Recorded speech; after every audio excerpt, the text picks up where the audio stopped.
మొదటిది యుద్ధ స్వరం, రెండవది ఈరోజు రెండవ స్వరాన్ని గురించి చెప్పుకుందాం. చూడండి, కీర్తనలు 31వ కీర్తన 13 వచ్చింది. 31వ కీర్తన 13 వచ్చింది. అనేకులు నా మీద దురాలోచన చేయుచున్నారు, నాకు ప్రాణహాని చేయుటకు యోచించున్నారు. వారు గుసగుసలాడుట నాకు వినబడుచున్నది. చాలు. ఈరోజు రెండవ స్వరం అన్నమాట. ఈ రెండవ స్వరం ఏంటంటే గుసగుసలు నాకు వినబడుచున్నవి అన్నాడు. ఎవరికి వినబడుతున్నవి?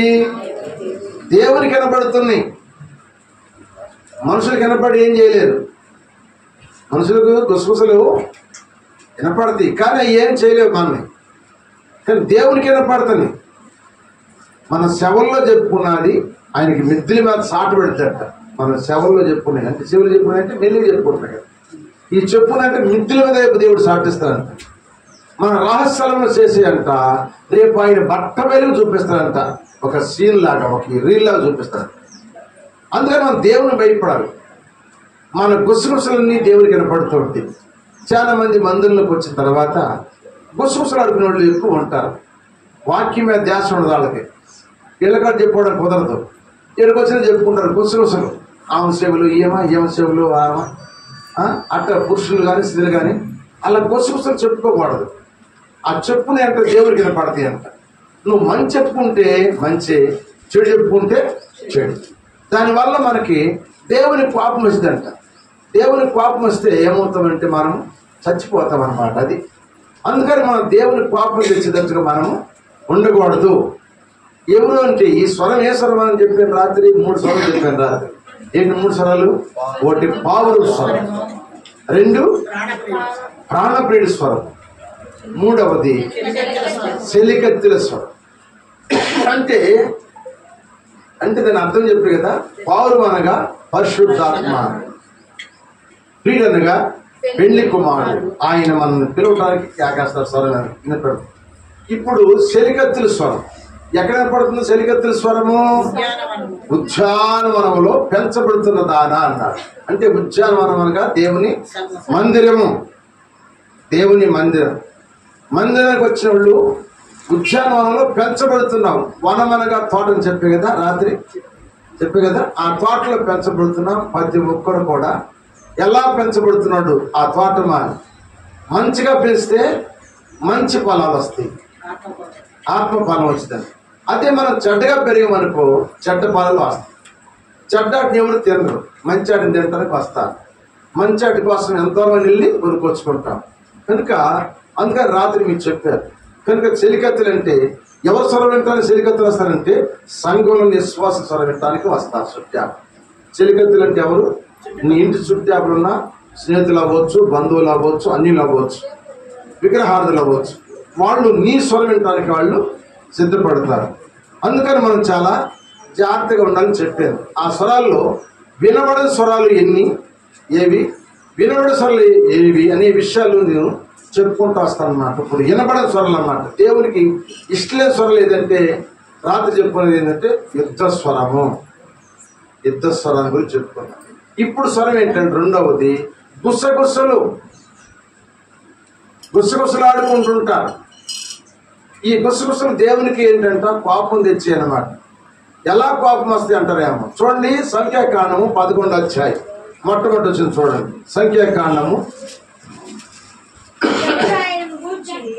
సంఖ్యాకాండము 11వ అధ్యాయము మొట్టమొదటి వచ్చిన జనులు ఆయన గూర్చి జనులు ఆయాసమును జనులు ఆయాసమును గూర్చి సనుకొనుచుండగా అవి యెహోవాకు వినబడెను.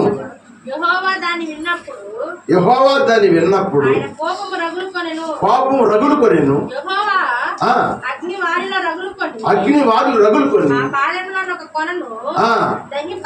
దగ్గింప అంటే కాల్చేస్తుందంట. దేవుని కోపానికి వీళ్ళు అనుకున్న ఏంటి? సనుగుళ్ళు అన్నయ్యే, గొనుగుళ్ళు అన్నయ్యే, గుసగుసలు అన్నయ్యే. సొనుక్కుంటుంటారా బాబు?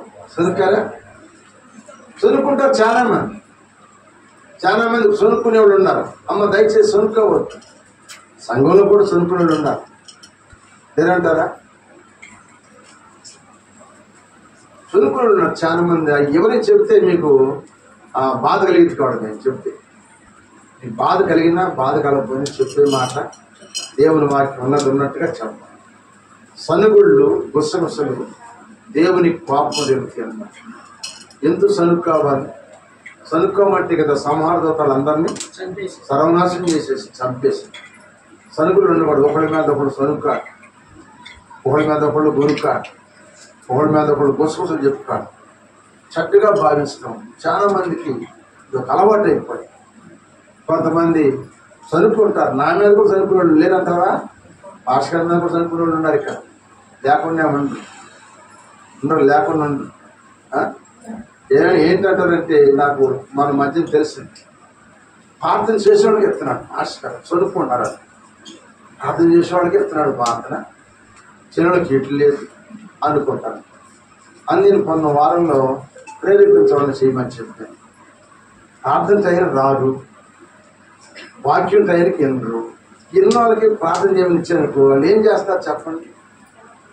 ఏం చేస్తారో చేయలేదు. వాక్యానుసారం ప్రార్థన చేయాలి, చేయదు. సనుక్క ప్రార్థన చేయకపోవటం, పాటలకు వాళ్ళకి ఇచ్చాడు సమయం, నాకు ఇలేదు సమయం.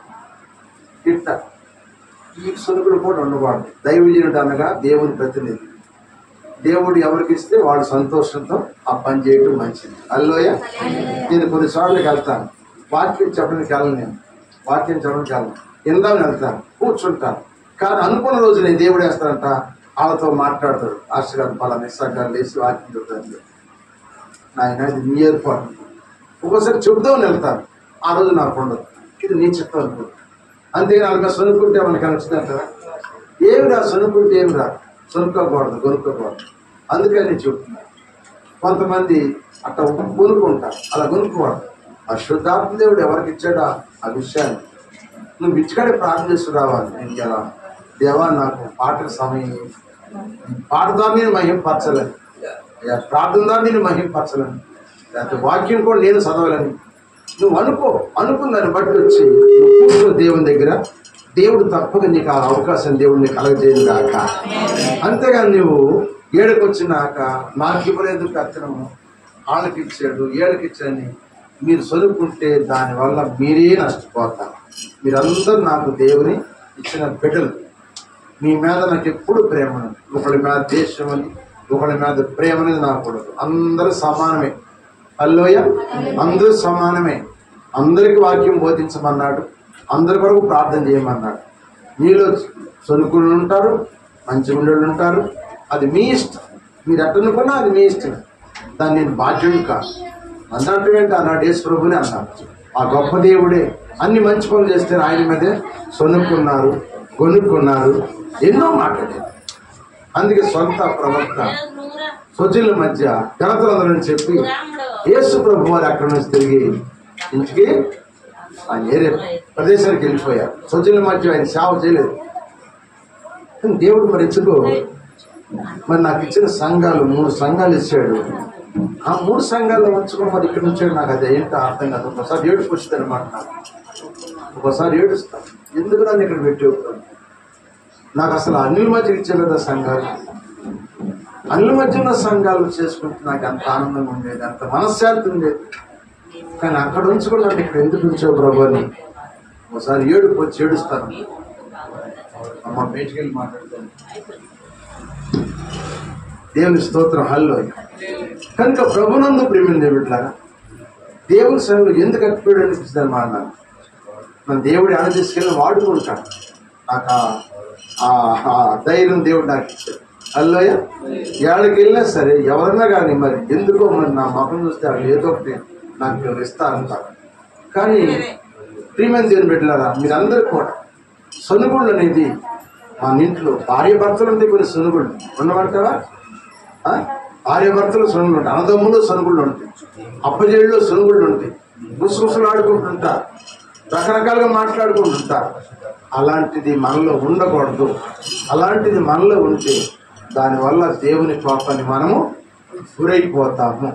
ఏదైనా ఉంటే మొక్క మీద అడుగు, తప్పు లేదు. పేతురు గారు ఏదైనా మొక్క మీద కూడా యేసుప్రభుని పేతురు గారు ఏదైనా 11 మంది శిష్యులు అడిగేవాడు కాదు. 11 మంది శిష్యులు రహస్యంగా ఉండేవాళ్ళు, గుసగుసలాడుకుంటూ ఉండేవాళ్ళు 11 మంది శిష్యులు. కానీ నీ శిష్యుడు మాత్రం ఉన్నట్టుగా అడిగేసేవాడు. ప్రభా నువ్వైతే నేను రానా అన్నాడు. రా అన్నాడు. నన్ను ఒకడు అప్పగించబోతున్నాడు, అది నీకు దూరం కాక అన్నాడు. ఎన్ని రకాలుగా దేవుడు అన్నాడు.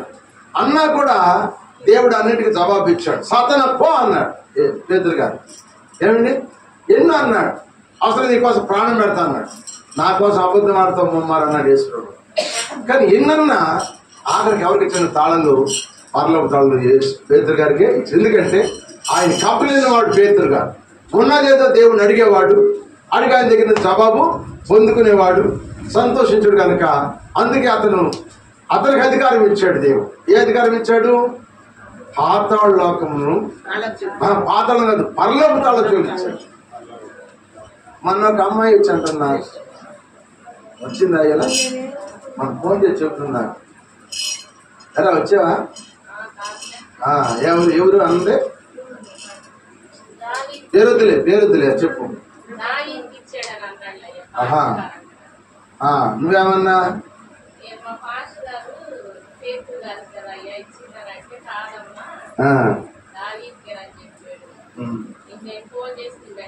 అడిగావు కదా, మరి ఎవరికి వచ్చింది చూసావు కదా. తర్వాత మత్తయి సువార్త 16:18 పేతురు గారికి ఇచ్చాడు తాళాలు.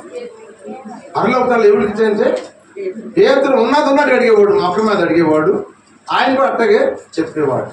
ఆయన్నే ప్రేమించాడు. అందుకే పేతురుని అంటాడు, యోహాను సువార్త 21:10 అంటాడు, పేతురు నన్ను ప్రేమిస్తున్నావా అని 3 సార్లు అడిగాడు. నేను ప్రేమిస్తున్నానయ్యా అంటాడు.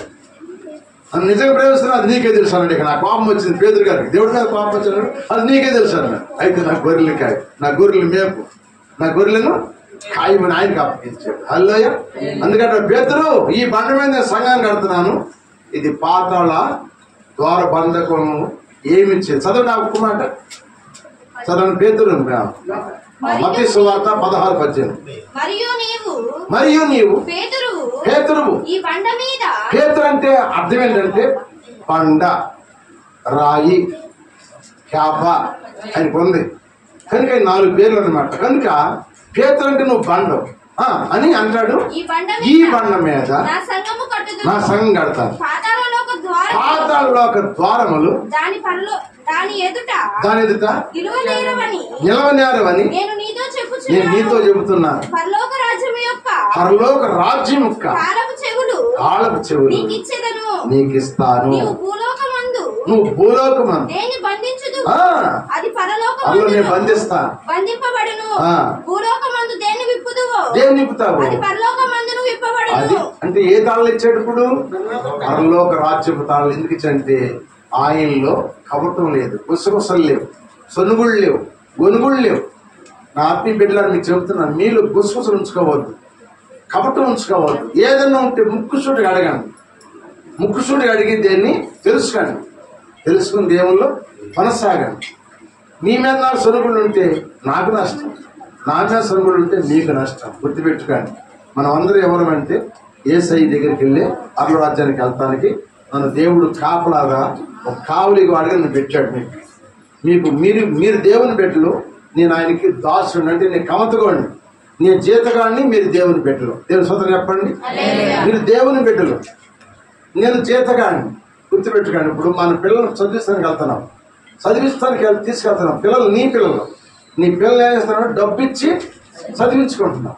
అలాగే దేవుడు కూడా నాకు జీతం ఇచ్చాడు, మిమ్మల్ని పెంచమని. సోదరు చెప్పండి, పెంచమని నాకు జీతం ఇచ్చాడు. ఆ జీతాన్ని బట్టి నేను మిమ్మల్ని పెంచుతున్నాను. జీతం నాకు పైనుంచి ఆడి నుంచి రాదు, అంటే సంవత్సరం నుంచే రాదు. ఆ జీతం మీ దగ్గర నుంచే నాకు వస్తుంది. హల్లెలూయా. నాకు వస్తుంది. మీరు ఇవ్వలేదనుకో ఆయన ఇస్తాడు మళ్ళీ అక్కడే. నేను అడుగుతాగా, మరి నువ్వు పెట్టావుగా, నన్ను పిలిచావు కదా, మరి నాకు పోషణ ఏంటి అడుగుతాయేమో. నాకు అధికారం ఉంది, అడుగుతాను. నన్ను పస్తు పడుకొని హల్లెలూయ. నన్ను పుస్తకం అనుకునేడు, నాకేది పొదుపు చేయడు, మరి నీ పని చేయాలి, నాకు అనారోగ్యంగా ఉండాలి, నాకు ఆరోగ్యం, అందరూ కూడా ప్రార్థన చేయాలి, నీ అభిషేకం నా మీద ఉంచాయి అడుగుతాను నేను. ఆయన ముఖముకి ఆయన అడుక్కుంటాడు, ఆయన అట్టగిస్తాడు. హల్లెలూయ, అట్టగిస్తాడు. కనుక సొనుగుడు అనేది మనలో ఉండకూడదు. సొనుగుడు స్వరం అనేది ఉండకూడదు. అది ఎవరు కనపడుతుందంట? యేసయ్య కనపడుతుంది. హల్లెలూయ, యేసయ్య కనపడుతుంటే ఎవరు కూడా మీరు సొనుగు కావద్దు. మీ ఇంట్లో భర్త మీద కానీ, భార్య మీద కానీ, కొడుకుల మీద కానీ, కోడళ్ళ మీద కానీ, అత్త మీద, మామ మీద, ఎవరి మీద మీరు సొనుగు కావద్దు. ఏదైనా ముక్కు సూటిగా మాట్లాడుకోండి, మర్చిపోండి. దేవుని వాక్యాన్ని బట్టి ముందుకు కొనసాగండి. మీ స్వరానికి ప్రతిఫలం దేవుడు ఇచ్చును గాక. హల్లెలూయ చెప్పాలి. హల్లెలూయ, హల్లెలూయ. అలా ఉంటే దేవుడు మన పట్ల కార్యం చేస్తానని నేను వాక్యం ద్వారా మీకు చెబుతున్నాను. ఇంకో మాట చూడండి, 144 కీర్తన 14 వచ్చింది చూడండి. 144:14. 144:14. మా ఎడ్లు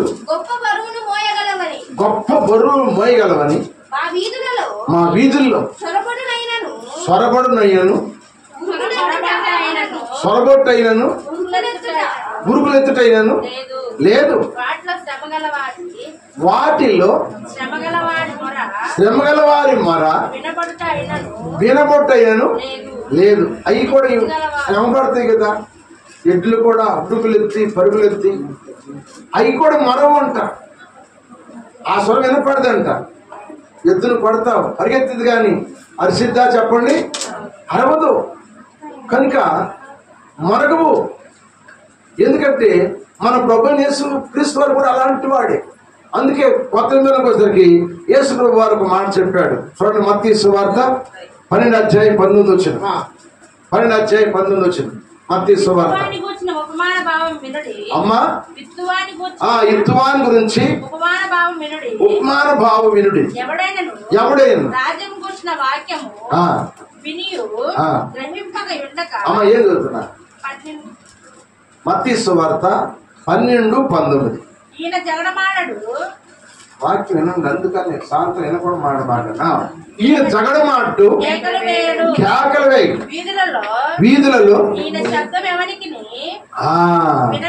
ఎవరైనా మన ప్రభు అయినా యేసుక్రీస్తు వారు. ఆయన కొట్టిన వారిని కొట్టలేదు, తిట్టిన వారిని తిట్టలేదు, దూషించిన వారిని దూషించలేదు, ఆయన అరవలేదు, ఆయన ఎవరి మీద కేకలేదు, ఆయన స్వరం వినపడలేదంట. ఎన్ని శ్రమలు పడుతున్నా కూడా ఆయన స్వరం దేవునికి వినిపించాడు కానీ తండ్రికి మనకెవరికి అంత కొడుతున్నా కూడా. ఎందుకు కొడుతున్నారు? ఎందుకు నా మీద ఉమ్మొస్తున్నారు? ఎందుకు నన్ను ప్రియుతులు కూతున్నారు? ఎందుకు నా వస్త్రాలు లాక్కుని సీట్లు వేస్తున్నారు? ఎందుకు నాకు ముళ్ళగడ్డ ఎందుకు కూర్చారు? ఎందుకు నన్ను ఇట్లా పడుతున్నారు? ఏం తప్పు చేశారని ఆయన అడవని చదవండి అన్నమాట. ఈయన జగడమాడి దేవుడు కాదు, కేకలు వేయడు. ఈదుల్లో ఈయన ఎందుకు ఆ శబ్దం? ఈదుల్లో ఆ సిలువు మోసుకుంటా గొడవలు పెట్టి పడుతున్నా కూడా ఆయన శబ్దం ఎవరికి వినపడలేదు. కేకలు వేయడు.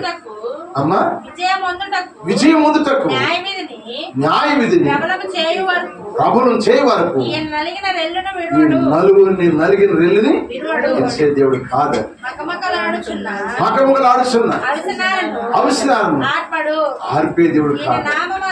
ఈ నామం అన్ని జనులు నిరీక్షించెదరు. అప్పుడు చాలు అటువంటి వాడు మన ప్రభు. కనుక ఆయన దగ్గర పెరుగుతున్న మనము కూడా మనలో ఏముండకూడదు అంటే సరుగుళ్ళు ఉండకూడదు, గుసగుసలు మనలో ఉండకూడదు. వీటిని మనం తీసేసుకోవాలి. ఈ స్వరం ఎలా కనపడుతుంది అంటే దేవునికి వినబడుతున్నాయి. నువ్వు గుసగులాడుకునే స్వరం నువ్వు ఎవరితో గుసగులాడుతూ ఆడకన పడుతుంది, నువ్వు ఎవరు చదువుకుంటున్నావు ఆడకన పడదు. కనుక ఇవన్నీ దేవునికి వినపడతాయి. కనుక మన స్వరము దేవునికి, మన స్వరం దేవునికి వినపడాలంటే మనం జాగ్రత్తగా ఉండాలి. హల్లెలూయ. అందుకే భక్తుడు యేసయ్య గారు రాసిన పాట, నీ ముఖము మనోహరము, నీ స్వరము మాధుర్యము, నీ పాదాల అపరంజమయము, యేసయ్యా నా ప్రాణ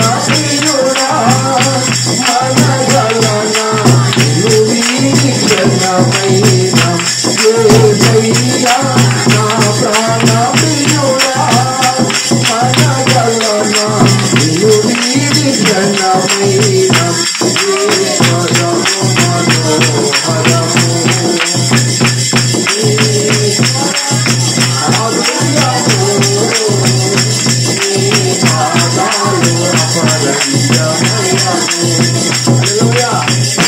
ఆయన ముఖము మనోహరము, ఆయన స్వరము మాధుర్యము.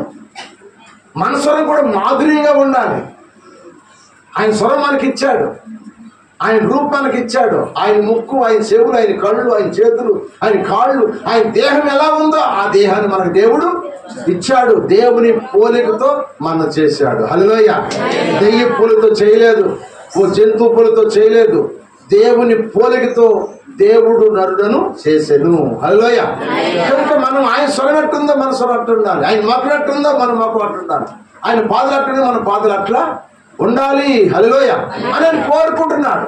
అని కోరుకుని ఆయన ప్రేమించి ఆదరించి ఒక బలహీనుడైన వాడిని ఇశ్రాయేలు ప్రజల మీద గొప్ప రాజుగా చేశాడంట. ఎవరిని? ఒక బలహీనుడైన వాడిని, ఎన్నిక లేని వాడిని గొప్ప రాజు చేశాడంట. ఆ రాజు చేస్తే ఆ రాజు చేసిన పని ఏంటో ఆ మాట చెప్పి ముగిస్తాను. చూడండి, 3వ స్వరం సమూయేలు మొదటి గ్రంథము 15వ అధ్యాయం 14వ వచనం. సమూయేలు మొదటి గ్రంథము 15వ అధ్యాయము 14వ వచనం. సమూయేలు అలాగైతే నాకు వినబడుచున్న గొర్రెల అరుపులను ఎడ్ల రంకెలను ఎక్కడివి అని అడిగాను. అందుకు సౌలు అమాలేకుల యొద్ద నుండి జనులు వీటిని తీసుకొచ్చి నీ దేవుడు యెహోవాకు బలి అర్పించుటకు జనులు గొర్రెల్లోను ఎడ్లల్లోను మంచి వాటిని ఉండనిచ్చిరి, మిగిలిన వాటన్నిటిని మేము నిర్మూలన చేసేమన్నారు. అనగా సమూయేలు నువ్వు మాట్లాడట ఇక పర్లేదు, నువ్వు మాట్లాడకైనా అని చెప్పేస్తున్నాడు సమూయేలు. నువ్వు మాట్లాడే పని లేదు అని ఎవరితో అన్నట్లు సౌలుతో అన్నాడు. సౌలు కీషు కుమారుడు, బెన్యామీను గోత్రం నుంచి వచ్చిన వాడు సౌలు, పనికిరాని వాడు. అతను దేవుడు ఎన్నుకుని ఇశ్రాయేలు ప్రజలకి మొట్టమొదటి రాజును అతని అభిషేకించి గొప్పవాడు చేశాడు. ఆ గొప్పవాడు చేసి దేవుడు అన్నాడు అమాలేకులందరూ చంపేశారని చెప్పాడు. అమాలేకుల్లో అసలు ఏది ఉంచొద్దు, అందరూ చంపేమన్నాడు. అమాలేకులను సామాన్యులు కాదు, వాళ్ళు మీరు చంపితే వాళ్ళు మీ పక్కన ముళ్ళుగాను మీ కళ్ళలో సులలుగాను ఉంటారని దేవుడు చెప్పాడు. వాళ్ళందరూ చంపేసినామంటే అధికారం చేయగలదు రాజుగారు. దేవుడు అధికారం చేయని నీకు ఎక్కడ దెబ్బలు కూడా తగలదు, చిన్న గాయం కూడా తగలదు, నీ ప్రజలు కూడా తగలదు.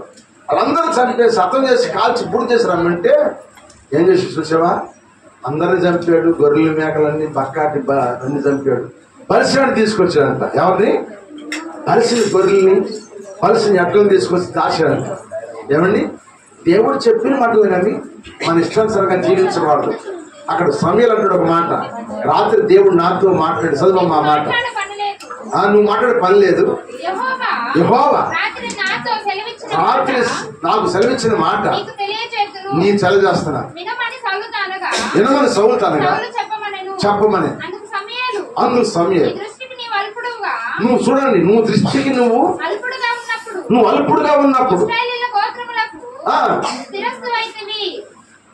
అల్పుడుగా ఉన్నావు, నువ్వు పనికిరాని వాడికి ఉన్నావు. అటువంటి వాడికి నువ్వు శిరస్సవైతివి. యెహోవా నిన్ను ఇశ్రాయేలు మీద రాజుగా అభిషేకించు మరియు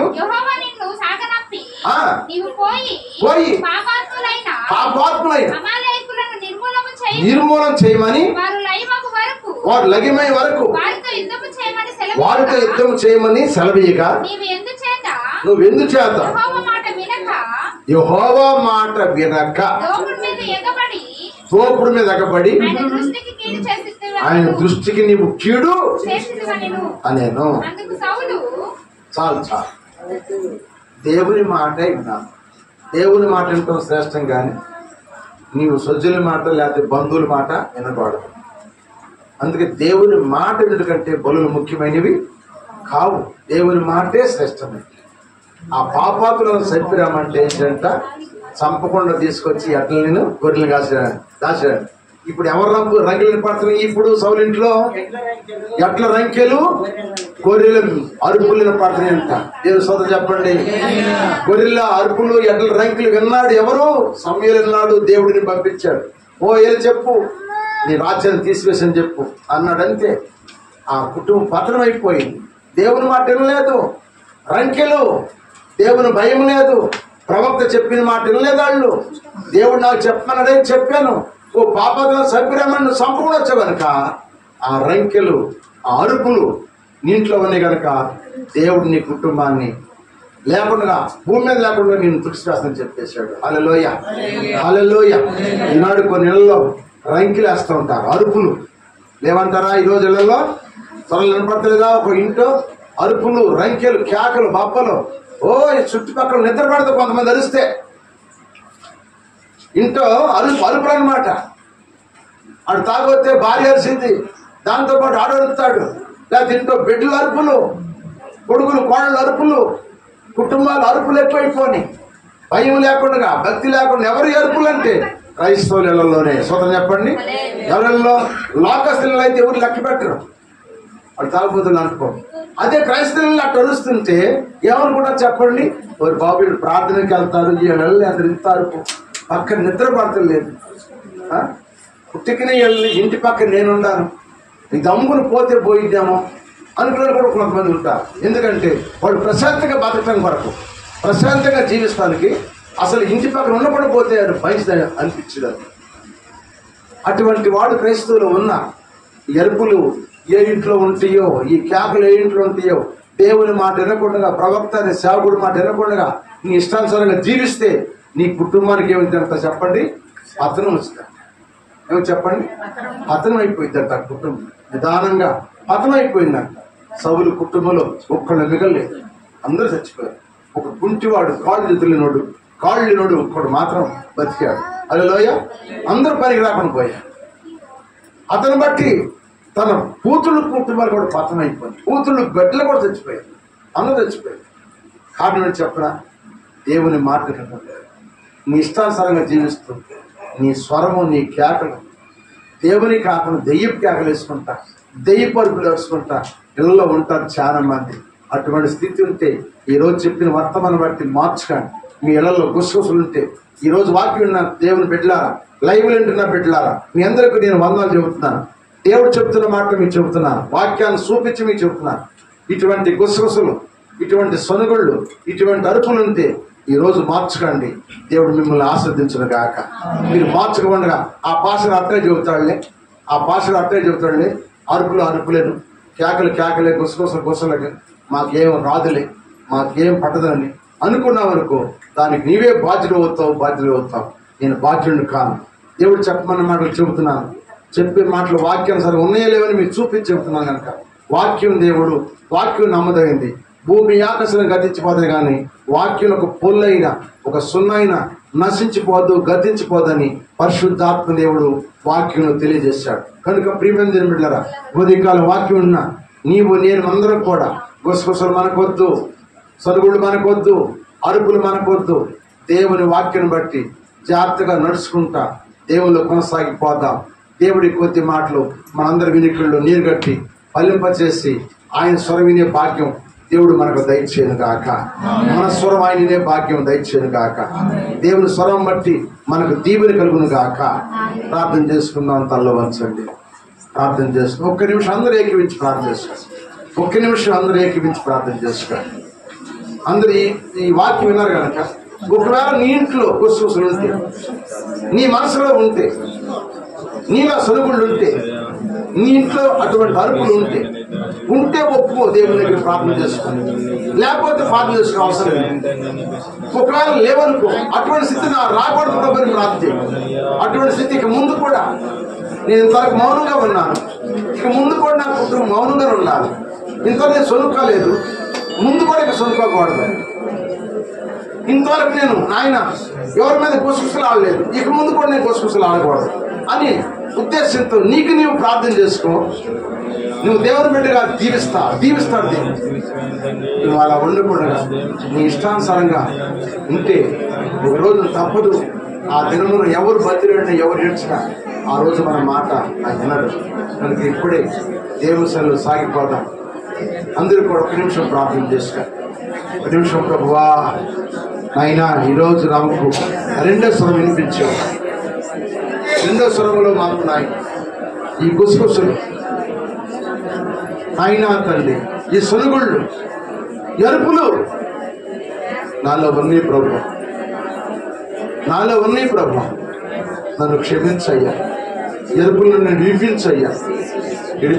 సౌలు కుటుంబం పతమైనట్టుగా, నాయన ఇశ్రాయేలు ప్రజలు అగ్ని కాలిపోయినట్టుగా నా కుటుంబం పతనమైపోకూడదు, కాలి బూడిదైపోకూడదు. నా కుటుంబం నిత్యం నీ శ్రేణిలో ఉండాలి ప్రభు. నా కుటుంబాన్ని ఒత్తిడి చేయి. నాకు తెలియక ఇన్నాళ్ళు మనం చదువుకున్నాను, కొనుక్కున్నాను నాయన, గుసలు ఆడాను, అరిసేను ప్రభు. నా మనసు మార్చుకుంటానయ్యా, నా ప్రవర్తన మార్చుకుంటానయ్యా. నేను నీ శ్రేణిలో జీవిస్తానయ్యా. నీ కృప నా కుటుంబాన్ని దయచేయ ప్రభు. నన్ను క్షమించు ప్రభు. నోరు తెరిచి అందరూ కూడా ప్రార్థన చేసుకోండి. ఇక్కడ ఎవరు నీతిమంతులు లేరు, దేవుడు చెబుతున్నాడు నాకు. ఇక్కడ ఎవరు నీతిమంతులుగా లేరు, నా కుమారుడు చెబుతున్నాడు దేవుడు. మీరు మౌనం దాల్స్తున్నారంటే దానికి బాధ్యులు మీరే. నోరు తెరిచి ఒప్పుకుంటే దేవుడు ఇప్పుడే క్షమిస్తానికి ఆయన ఆత్మ అభిషేకం కనపడుతుంది. ఆయన ఆత్మ అభిషేకం కనపడుతుంది. దయచేసి గమనించి, ఆయన ఆత్మ అభిషేకం కనపడుతుంది కనుక ఆయన ఆత్మ నీ మీద రాలబోతుంది కనుక నీ నోటితో ఒప్పుకో, కప్పుకోమాక ఒప్పుకో. నీ ఇంట్లో కానీ, లేకపోతే నీ కుటుంబంలో కానీ, నీ బిడ్డలో కానీ, నీ విషయంలో కానీ నీకు నీ ఒప్పుకో. దేవుడు తప్పక నిన్ను కరుణిస్తాడు. నువ్వు ఒప్పుకోడుగా నువ్వు కప్పున్నావు అనుకో, ఆ కప్పు ఉంటే నీకే ముప్పు. ప్రభువా నాలో సొనుగుడు ఉందయ్యా, నేను ఒప్పుకుంటున్నానయ్యా. నాలో గుసగుసలు ఉన్నాయ్యా, నేను ఒప్పుకుంటున్నానయ్యా. నాలో అరుపులు ఉన్నాయ్యా, నేను ఒప్పుకుంటున్నానయ్యా. నన్ను క్షమించయ్యా. నా కుటుంబానికి మీదకి ఆ కీడు రాకుండా చేయయ్యా. ఆ కీడు రాకుండా చేయి ప్రభా. ఆ శోధన నాకు రాకుండా చేయి ప్రభా. ఆ బలత నాకు రాకుండా చేయ ప్రభా. నన్ను క్షమించయ్యా. మీరు అప్పగించిన పని నేను నమ్మకంగా చేయటానికి నాయన నీ మీద నేను గుసగుసలు ఆడకుండా, నీ మీద సొనకుండా, నీ మీద నేను అరవకుండా నువ్వు ఏది అప్పగించో ఆ పని నేను చేస్తాను. సిద్ధంగా ప్రభా. నాకు అట్టి కృపదయ చేయ ప్రభా. సవులాగా నా కుటుంబాన్ని తీసివేయొద్దయ్యా. నా జీవితం పాటు చేయొద్దయ్యా. నీకు అర్పించుకుంటున్నానయ్యా. నన్ను క్షమించయ్యా. నేను ఇంకెవరి మీద గుసగుసలు ఆడినేమో, నేను నాకు తెలియక అన్నానేమో, నన్ను దయతో క్షమించయ్యా అని నేను ప్రార్థన చేసుకుంటాను. మీరు కూడా ప్రార్థన చేసుకుని దేవుని దగ్గర పశ్చాత్తాపడండి. దేవుడు మీ అందరిని కాపాడును గాక.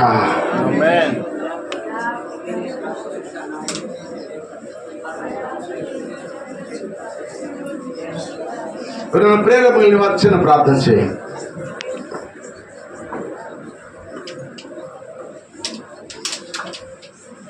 ప్రేరేపణ వారు చిన్న ప్రార్థన.